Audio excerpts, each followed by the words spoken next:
Pagi ini Komnas HAM menjadwalkan pemeriksaan hasil uji balistik bersama tim sus dan Puslapfor Mabes Polri setelah sebelumnya sempat 2 kali batal.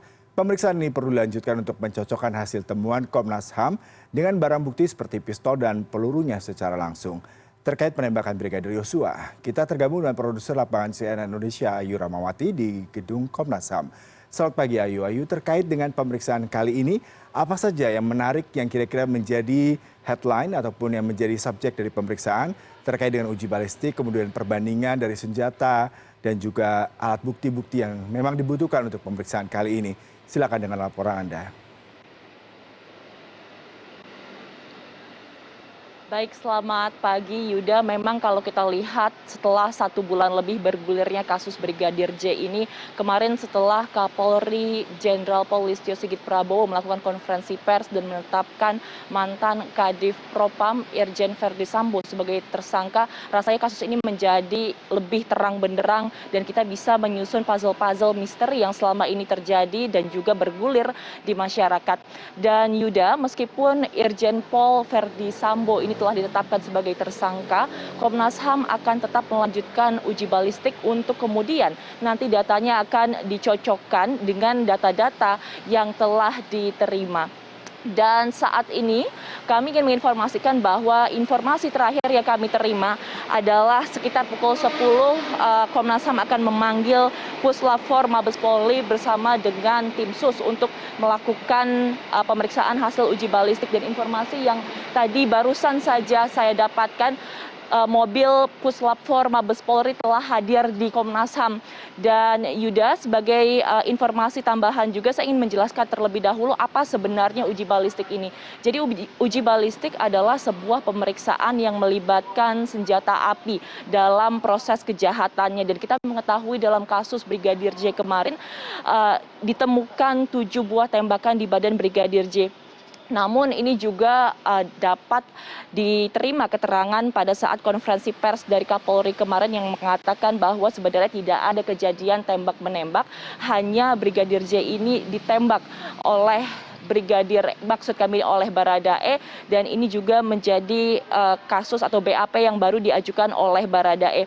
Dan Yuda, kalau kita melihat juga sebenarnya bagaimana kasus ini terjadi, mungkin untuk beberapa masyarakat ini menganggap bahwa ketika Irjen Pol Verdi Sambo ditetapkan menjadi tersangka, maka uji balistik ini tidak perlu lagi dilanjutkan. Tetapi sebenarnya kalau kita melihat bagaimana proses yang terjadi, Komnas HAM masih harus terus melaksanakan uji balistik dan juga melihat bagaimana hasilnya, karena BAP baru yang diajukan oleh Baradae ini juga harus terus dicocokkan. Dan sebelumnya Komnas HAM juga telah menemukan bahwa hasil atau tembakan yang ada di badan Brigadir J ini adalah tembakan jarak dekat, bukan tembakan jarak jauh. Dan Komnas HAM juga telah meminta Puslapfor Mabes Polri dan juga tim khusus hari ini untuk membawa senjata dan juga peluru sebagai barang bukti untuk dicocokkan dengan hasil-hasil yang telah diterima oleh Komnas HAM. Dan memang kalau kita lihat bagaimana ini telah batal 2 kali, mengutip pernyataan dari Ketua Komnas HAM ini mengatakan bahwa hari ini diharapkan semua nanti hasilnya bisa diketahui agar bisa diberikan kepada publik dan membuat kasus ini menjadi lebih terang benderang dan bisa menjawab misteri-misteri yang terjadi, Yuda. Kalau tadi Anda katakan memang ini sudah sempat 2 kali batal, apakah kali ini dengan kehadiran dan perubahan BAP yang diajukan oleh Baradae sendiri, pastinya akan ada perubahan dalam uji balistiknya. Apakah ini akan berpengaruh terhadap semua proses penyidikan yang selama ini dilakukan oleh Komnas HAM?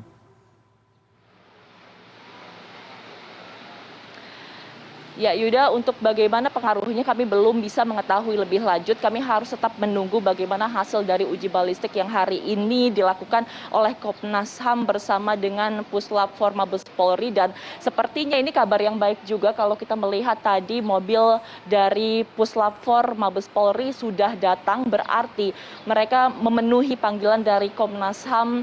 Dan kita juga baru saja menerima info bahwa Komisioner Komnas HAM baru saja hadir di dalam gedung, berarti sebentar lagi proses uji balistik ini akan terjadi di dalam gedung ini, dan kami masih akan menunggu bagaimana proses tersebut terjadi untuk kemudian dicocokkan dengan hasil dari data-data yang sebelumnya telah dikumpulkan oleh Komnas HAM dan juga BAP baru yang telah diajukan oleh Baradae. Dan kemudian juga Yuda, sebenarnya proses dari uji balistik hari ini dilakukan setelah sebelumnya ada 15 ponsel yang digeledah atau juga yang telah Komnas HAM teliti dalam penyelidikan ini. Dan ini pastinya untuk melengkapi bagaimana laporan-laporan yang sebelumnya ada, dan kita masih akan terus menunggu bagaimana konferensi pers yang akan dilakukan oleh Komnas HAM yang kita harapkan benar-benar bisa langsung terjadi setelah uji balistik hari ini selesai. Yuda. Baik, Ayu Ramawati, terima kasih untuk laporan langsung Anda dari Komnas HAM. Selamat bertugas kembali.